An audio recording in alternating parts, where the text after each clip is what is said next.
శ్రీ మాత్రే నమః. అందరికీ నమస్కారం అండి.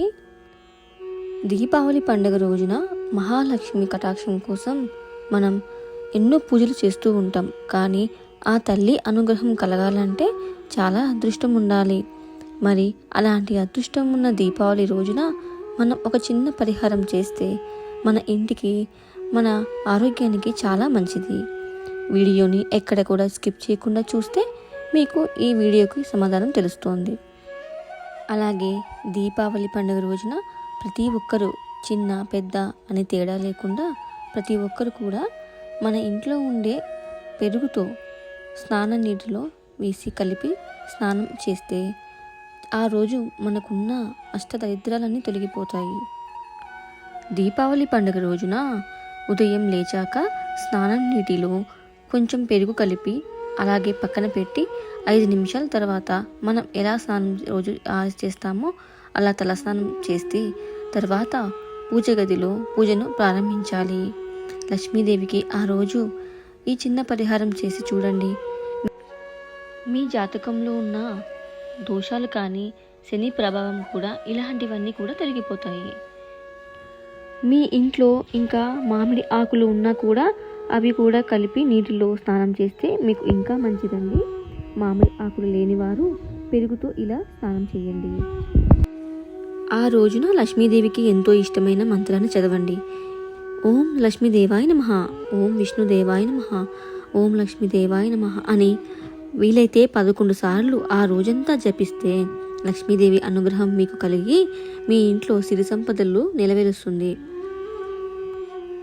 చాలామంది పెరుగుతో అసలు స్నానం చేస్తే దోషాలు అన్నీ ఎలా తొలగిపోతాయి అని అనుమానం రావచ్చు.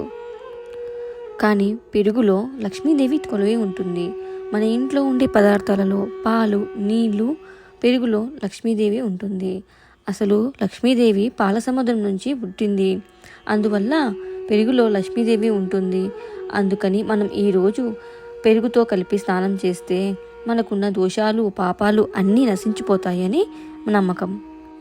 ఇదే కాదు, మీ ఇంట్లో డబ్బు సమస్యలు, అప్పుల సమస్యలు ఇలాంటివి సమస్యల నుంచి చాలామంది బాధపడుతుంటారు.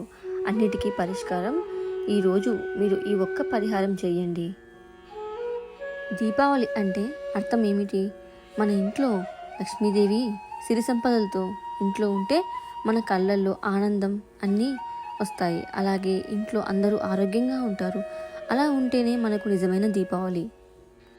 పూజలో కూడా దీపావళి రోజు మీరు లక్ష్మీదేవికి 11 రూపాయలు మీరు దక్షిణ రూపంలో అంటే ఒక ముడుపు రూపంలో 11 రూపాయలని లక్ష్మీదేవి దగ్గర పెట్టి పూజ చేసుకోండి.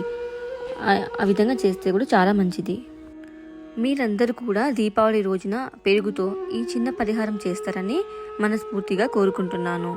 మీ అందరూ కూడా ఆరోగ్యాలతో చల్లగా ఉండాలని లక్ష్మీదేవి దీవిస్తుంది. మీ అందరికీ కూడా ఈ వీడియో నచ్చితే లైక్ చేసి షేర్ చేయండి. అలాగే సబ్స్క్రైబ్ కూడా చేసుకోండి. మా ఛానల్ని మీరు సపోర్ట్ చేయండి. మీకు ఎలాంటి సందేహాలు ఉన్నా నాకు కామెంట్ చేయండి. మనం ఇంటి గుమ్మానికి మామిడి తోరణాలు కడతాము. ఎందుకు? అందులో కూడా లక్ష్మీదేవి ఉంటుంది. అందుకే మామిడి ఆకులు ఉన్న వాళ్ళు కూడా వీలైనంత వరకు నీళ్ళలో వేసి ఆ రోజు తలస్నానం చేయండి. ఓం లక్ష్మీదేవాయ నమః, ఓం విష్ణుదేవాయ నమః, ఓం లక్ష్మీదేవాయ నమః, ఓం విష్ణుదేవాయ నమః.